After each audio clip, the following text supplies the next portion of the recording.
Pemerintah Indonesia menyatakan bahwa laporan pengaduan masyarakat diposisikan sebagai kontrol dan peran serta masyarakat terhadap kebijakan dan pelayanan pemerintah.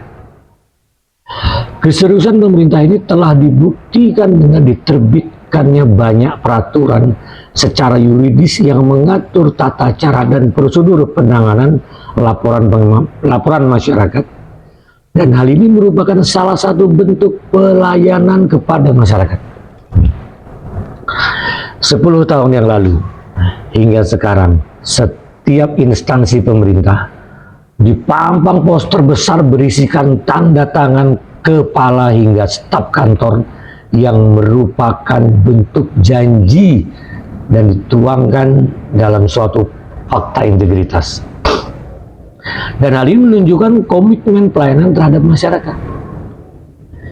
Janji mereka adalah terbentuknya wilayah bebas korupsi atau WBK dan wilayah bersih dan wilayah birokrasi bersih dan melayani WBBM. Konsepsi yang sangat mulia itu dikenal dengan istilah zona integritas.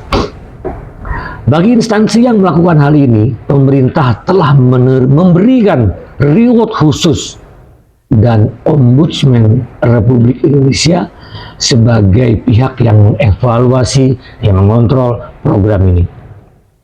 Namun, kepada diri saya pribadi, banyak lembaga pemerintah yang tidak konsekuen dengan peraturan tersebut.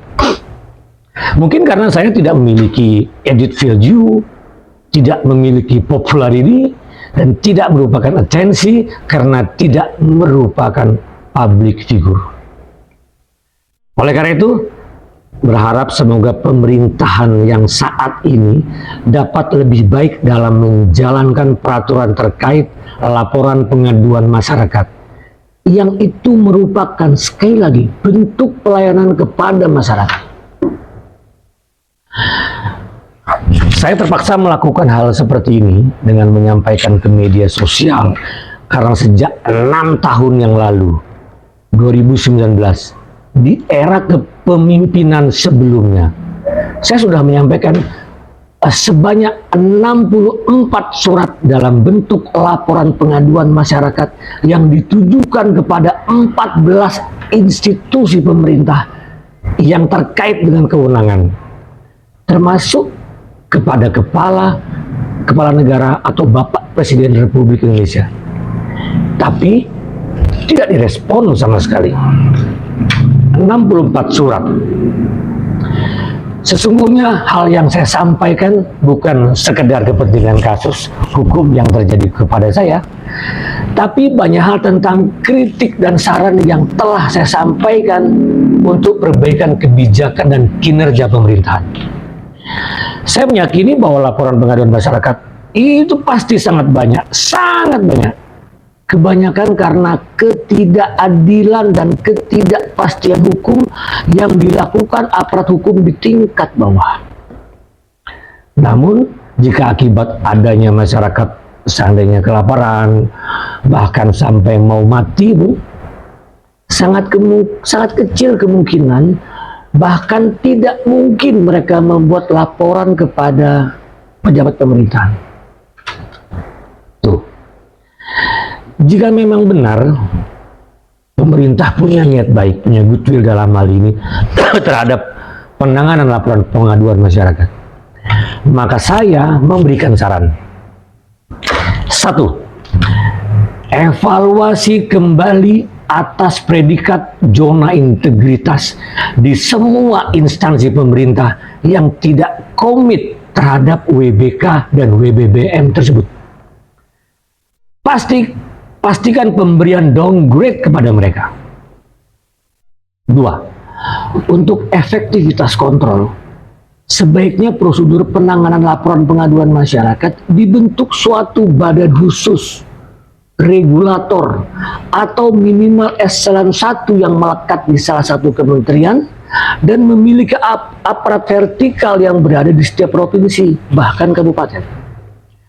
Tugasnya hanya untuk menerima dan mendelegasikan berjenjang kepada pemangku kepentingan serta memastikan tindak lanjut dan laporan tersebut sesuai dengan aturan dan undang-undang yang ada. Dan kepada pelapor diberikan akses informasi sejauh mana penanganan laporan telah dilakukan. Ya kalau dimirip-miripkan, mohon maaf, sama dengan jual beli barang secara online. Itu diibaratkan begini, regulator tersebut atau badan khusus yang dibentuk itu sebagai penerima pengaduan adalah sama mirip dengan penyedia jasa aplikasi. Yang kedua, masyarakat pelapor seperti saya adalah sebagai pembeli.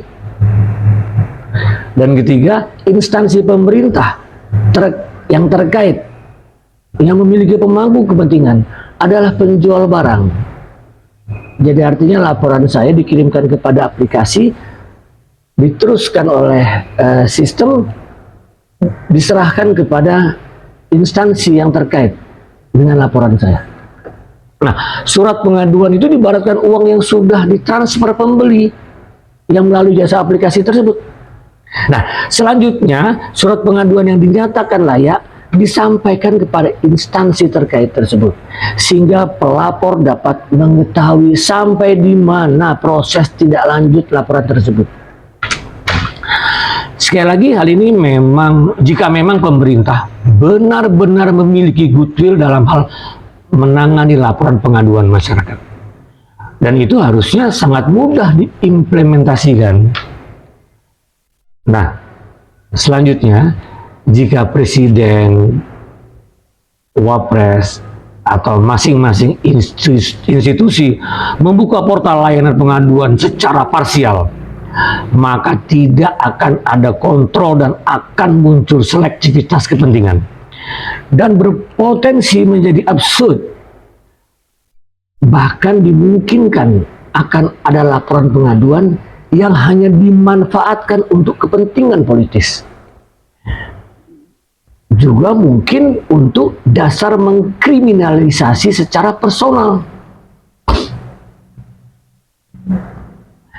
Atau, ini minta maaf, jika dengan alasan apapun pemerintah menyatakan tidak mampu atau tidak memiliki niat, maka sebaiknya jangan membuat harapan palsu kepada masyarakat dengan menyampaikan silakan ini alamat dan nomor kontak laporan pengaduan masyarakat.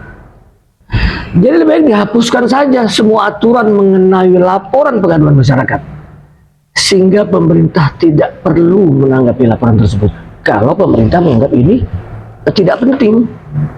Nah, kembali kepada masalah saya.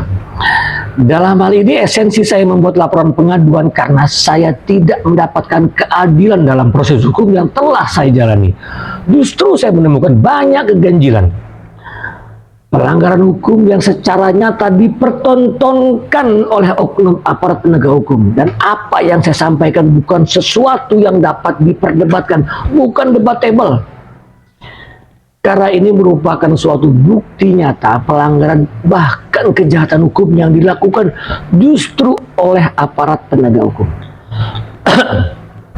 Seperti yang disampaikan oleh banyak pihak, pejabat negara atau Bapak Presiden sekalipun, yang saat itu selalu mengemukakan dalam banyak kesempatan kepada warga negaranya, jadilah warga negara yang baik, ikuti dan hormati proses hukum. Begini, Pak, saya sudah melakukan ya Pak, upaya mencari kebenaran melalui proses hukum seluruhnya yang ada di Indonesia, mulai dari mengajukan pra-peradilan, eksepsi, banding, upaya hukum kasasi, sampai upaya hukum luar biasa, yaitu peninjauan kembali. Namun keadilan belum saya peroleh. Tetapi jika saya orang terpandang atau laporan pengaduan ini viral di masyarakat sehingga menjadikan atensi, sudah pasti siapapun pejabat negara akan peduli. Pendapat no viral, no justice itu akhirnya menjadi dasar pertimbangan mencari keadilan di Indonesia. Materi pelaporan yang saya sampaikan itu sebenarnya juga terkait dengan pemikiran pribadi saya, kritik dan solusi, bukan hanya mengkritik saja. Saya melakukan saran dan konstruktif terhadap kebijakan pemerintah. Beberapa di antaranya bahkan ternyata menjadi masalah saat ini. Jika kemarin beberapa tahun yang lalu dibaca saja dan dijadikan dasar saran saya untuk melakukan langkah-langkah pencegahan. Contoh sederhana nih. Mengapa masyarakat harus berobat ke luar negeri? Itu udah 4-5 tahun yang lalu sudah sampaikan, sudah tertulis, saya sampaikan ke Bapak Presiden, ke DPR, dan kemana-mana. Yang kedua, mengapa data pangan selalu dinyatakan tidak sama dengan keadaan di lapangan? Masalah food estate, udah saya sampaikan semuanya.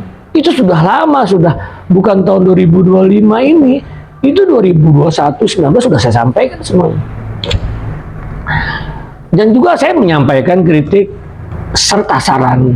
Saya tidak ada menghina saat itu.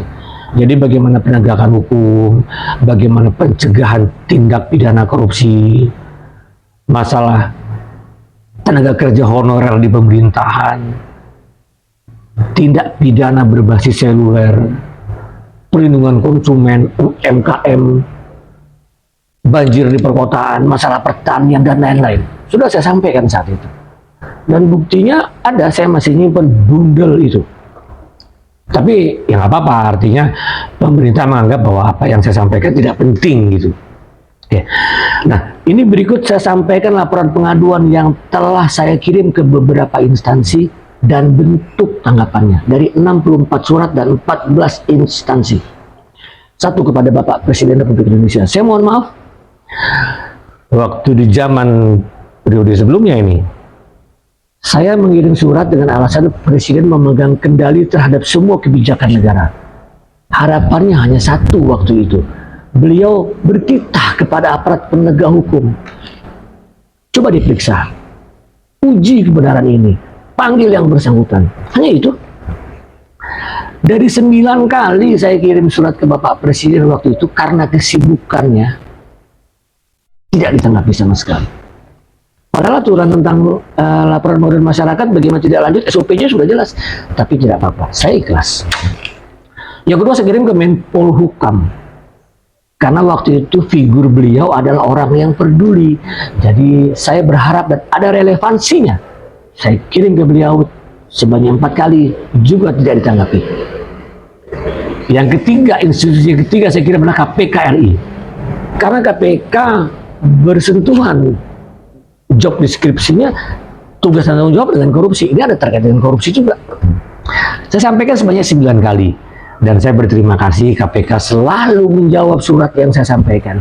Tapi dari 9 kali dan semua yang dijawabnya adalah sepertinya dan memang bukti nyata itu hanya formalitas. Dalam arti kata, saya mengirim surat, dibalas, dikasih brosur, dijelaskan tata caranya, dan begini-begini. Nanti saya perbaiki, dikirim, begitu lagi. Kemudian saya ditelepon dari KPK lewat seluler, suruh minta data tambahan, saya kirim dokumen yang lengkap-lengkap, saya kirim flash disk rekaman mereka yang berperkara, dan bukti-bukti penunjang.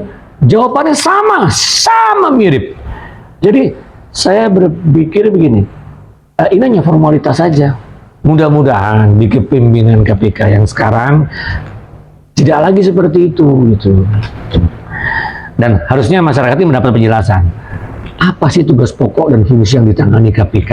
Jika itu spesifik, artinya gini, KPK hanya ngurusi operasi tangkap tangan dan khusus target yang memiliki brand image.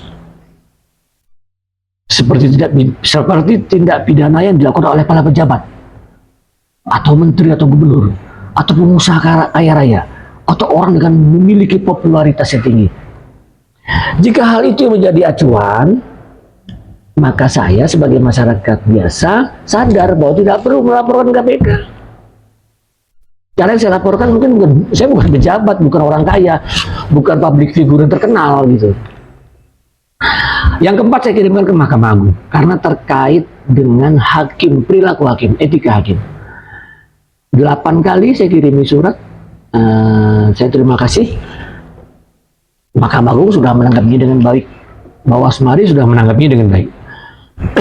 Namun saya bisa bersedih berdasarkan peraturan Mari, berdasarkan surat yang saya terima, mendasari peraturan Mari, menyatakan dan membuat aturan sendiri bahwa pengaduan tidak pidana yang dilakukan atas fakta dan perbuatan hakim hanya berlaku 3 tahun. Lebih dari itu, Bawasmari menyatakan tidak memiliki kewenangan menindaklanjuti pengaduan. Bagi saya pribadi ini, bahwa cerita pengaduan paling lama 3 tahun, di mana saya saja menjalani pidana penjara itu 4 tahun dengan keterbatasan akses dan tentunya tidak bisa berbuat apa-apa. Ditambah lagi harus menunggu salinan putusan PK. Itu udah lebih daripada batas yang ditentukan. Tentunya tidak mungkin kalau saya kirim surat saat ini tidak bisa ditindaklanjuti. Dan tindak pidana korupsi itu berlaku 10 tahun, tapi kalau hakim itu hanya 3 tahun. Nah, saya nggak tahu dasar pertimbangan hukumnya, tapi kalau ini apa boleh buat dijalani. Dengan niat apa Mahkamah Agung menerbitkan ini, ya saya nggak tahu. Yang kelima saya kirimin ke Jaksa Agung karena terkait dengan aparatur di bawahnya, yaitu jaksa. Dari 5 surat yang saya kirimi kepada Kejaksaan Agung, kebetulan tidak ditanggapi. Tidak apa-apa, mungkin beliau sibuk. Saya berharap Kejaksaan Agung lah, jika memang berkenan, yang memeriksanya itu memang Jaksa Agung. Kalau saya tidak mengirimi Kejaksaan Tinggi Kalbar, karena mohon maaf, saya nggak begitu yakin gitu. Yang keenam saya kirimi Kementerian Keuangan. Mengapa saya kirimin Kementerian Keuangan? Karena saya meminta jawaban terkait kewenangan atas regulasi pembayaran uang muka kerja. Hanya itu.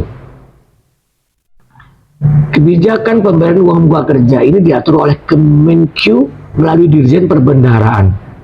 Yang pasti mereka tahu tata cara pengajuan klaim uang muka kerja dalam pengadaan barang dan jasa pemerintah.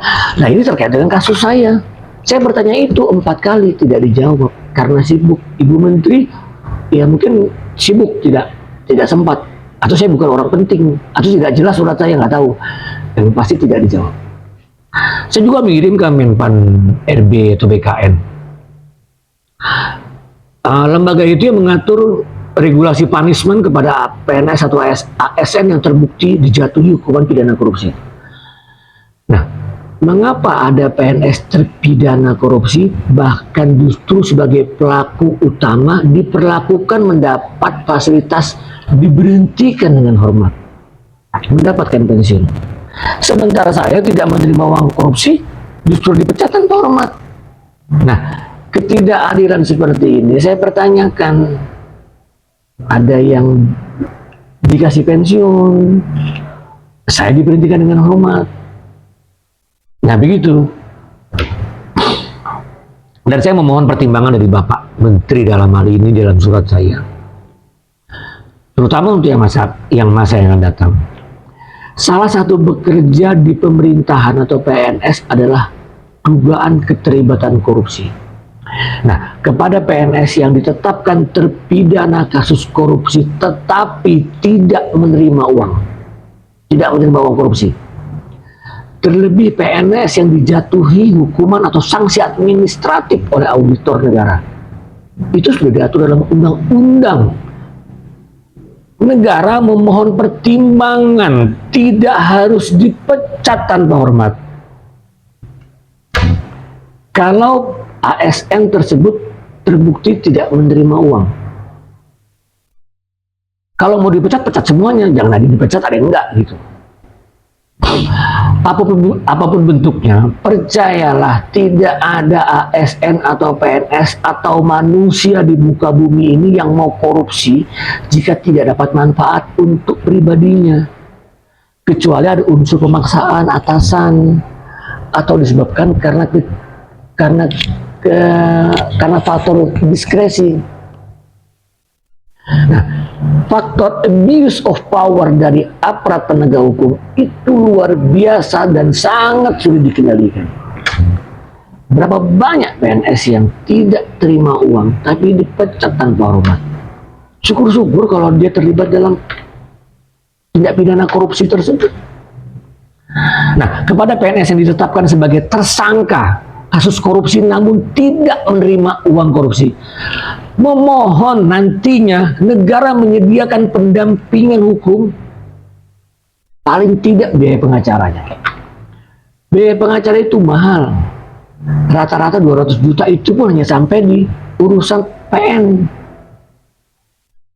Jika alasannya telah disediakan pengacara negara yang dibayar oleh pihak aparat penegak hukum, maka pihak tersangka lebih baik tidak menggunakan fasilitas tersebut. Karena akan terdapat konflik of interest antara profesi lawyer dengan pihak yang membayar, yaitu aparat penegak hukum. Akhirnya korbannya adalah klien. Bapak Menteri, bisa dibayangkan ya, di Kalbar saja proses hukum dari 2016-2017 tidak kurang dari 10 orang PNS dijadikan tersangka dan terpidana kasus korupsi tanpa menerima uang korupsi. Semuanya sudah pasti, PPK, Pokja, begitu. Dan semua didakwa seluruhnya dengan pasal 2 dan Undang-Undang Tipikor. Pokoknya profesi Kalimantan Barat saat itu seperti negara dengan hukum itu sendiri. Coba dicek. Saya ke Menpan BKN itu sudah 3 kali, tapi nggak ditanggapi, nggak apa-apa. Nah, yang ke-8 saya kirim surat ke LKPP. Nah, LKPP ini adalah regulator pengadaan barang dan jasa pemerintah dan menjadi saksi ahli dalam kasus saya. Oleh karenanya saya memohon menyurati penjelasan berkali-kali secara institusi. Saya memohon secara institusi berdasarkan aturan pengadaan barang dan jasa yang berlaku saat itu. Dalam fakta kasus, pimpinan saya dan juga sebagai KPA telah dengan sengaja membentuk tim verifikasi yang fungsinya menentukan dan mengarahkan calon rekanan, mengambil alih tugas Pokja PBD. Saya ini ketua Pokja. Produk hukumnya adalah nota dinas dalam surat dengan formal kedinasan, pakai kop surat, dan itu memiliki kekuatan hukum. Kemudian saya sebagai ketua Pokja ini kan menolak, karena itu bagian itu melanggar aturan. Nah, oleh karena itu saya memohon jawaban dari LKPP, apakah mekanisme pembentukan tim verifikasi yang fungsinya itu ada diaturkan dalam PBJ? Jika ada aturan yang tersembunyi, tunjukkan di mana aturan itu yang melekat. Karena faktanya aparat penegak hukum dan pihak saksi ahli LKPP dan sebagai saksi ahli mereka itu tidak menanggapi dan tidak menganggap itu bertentangan dengan peraturan PBJ. Bayangin, ada tim yang dibentuk namanya tim verifikasi, dan itu ada di fakta hukumnya, ada di berita acara, semua dokumen-dokumen itu ada. Tim verifikasi itulah yang menentukan pemborong rekanan, baru minta diseleksi oleh Pokja. Adakah seperti itu? 5 kali saya minta penjelasan kepada LKPP, karena terkait sekali lagi ada saksi ahlinya di situ pada saat persidangan saya. Ironisnya sama sekali diabaikan. Saya nggak apa-apa, mungkin LKPP menganggap saya tidak penting atau apa, sibuk ya nggak apa-apa. Saya juga ngirimin komisi kejaksaan, saya berharap ada atensi dari komisi kejaksaan. Sebanyak 4 kali saya kirimi, ya terima kasih, 2 kali ditanggapi. Sempat saya berbalas juga, tapi akhirnya close, ya nggak apa-apa. Komisi yudisial, saya berharap juga komisi yang independen. Saya kirimi 3 kali surat dan direspon. Yang surat kedua minta kelengkapan data sekretariat, minta kelengkapan data. Saya kirim lagi, tapi habis itu close lagi. Itu nggak apa-apa. Saya juga kirimi Komnas HAM. Yang ke-11 itu instansi ke-11 saya kirimi Komnas HAM karena saya melaporkan relevansi terhadap harga hak saya sebagai warga negara dalam hal memiliki rekening perbankan yang sudah 8-9 tahun diblokir akibat proses hukum. serta hak kemanusiaan saya dengan perlakuan proses hukum yang tidak adil. Saya kirim surat ke Komnas HAM, ditanggapi, tapi ya mungkin belum jodohnya sajalah. Itu artinya ya mungkin ya udahlah. Ke DPR RI saya kirimin sampai 3 kali ke sekretariatnya, komisi-komisi yang terkait. Ya ditanggapi juga, dibalasnya nanti akan segera dipertimbangkan. Begitu. Ya terima kasih lah. Saya juga kirimin ke OJK. Kenapa saya kirimin ke OJK? Karena saya merasa Kementerian Keuangan itu tidak membalas, dan OJK kan ada relevansinya terkait dengan regulasi daripada asuransi penerbit ruang muka. Saya kirimin surat hanya sekali saja pada tahun 2023, tapi juga nggak ditanggapi. Setelah beberapa institusi itu saya kirimin surat sebanyak 64 surat, saya kirimin ke Ombudsman. Saya memahami loh, tupoksinya Ombudsman hanya terbatas kepada ya katakan mengingatkan institusi pemerintah untuk melaksanakan fungsinya, ya salah satunya bagaimana pelayanan masyarakat yang baik dan benar.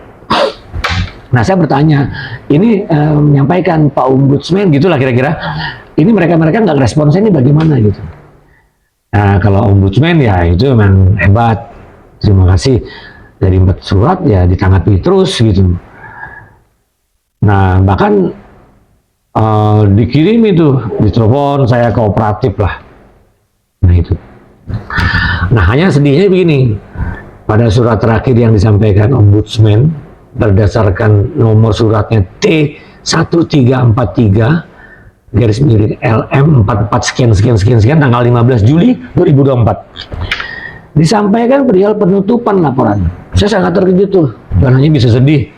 Terlebih best of approach analysis saya atau analisis rujukan yang didasari ORI itu bagi saya prematur dan tidak mencerminkan permasalahan sesungguhnya gitu.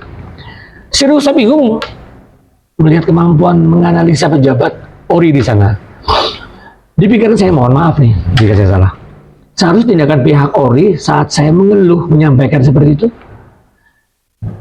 cukup sekedar mengingatkan syarat administratif atau tertulis dalam bentuk koordinasi kepada pihak-pihak instansi yang tidak merespon laporan saya sebagai bentuk pelayanan masyarakat. Artinya pihak ORI kan minta kepada saya surat pendukungnya, suratnya mana-mana saja saya kirim semua komplit itu, kopinya salinannya saya kirimin semua. Nah, harusnya pihak ORI menurut saya ini tinggal mengirim surat kemana-mana, kenapa kamu tidak balas? Dibalaslah karena ada aturan yang mengatur semua ini, begitu. Dan dalam hal yang seharusnya dilakukan itu bagi saya begitu. Nah kenyataannya pihak ORI hanya berkomunikasi dengan pihak Setnek saja. Instansi lain tidak dijelaskan mengapa mereka tidak menanggapi. Dan hal yang seharusnya dilakukan pihak Setnek yang notabene-nya bukan domainnya Pro Justisia, sebenarnya cukup meneruskan kepada instansi yang berkepentingan, contoh aparat penegak hukum, Kejaksaan Agung atau Mahkamah Agung gitu. Di dalam surat penutupan yang dilakukan oleh ORI hanya membenarkan pihak Setnek bahwa pelapor saya sudah diputus di pengadilan dan sudah menjalani pidana. Atas dasar itu semua dinyatakan untuk diketahui. Cukup itu. Dan semua dinyatakan baik-baik saja, tidak ada pelanggaran. Kemudian laporan ditutup. Itu laporan pengaduan sudah saya kirim 9 kali selama 5 tahun loh kepada Bapak Presiden. Lantas hal kecil saja, masalah rekening saya yang diblokir, haruskah seumur hidup? Tidak ada jalan keluarnya. Kalau dipertanyakan mengapa, saya kan sudah menjalani pidana. Ya iya, tapi kan masih ada timbul permasalahan daripada itu.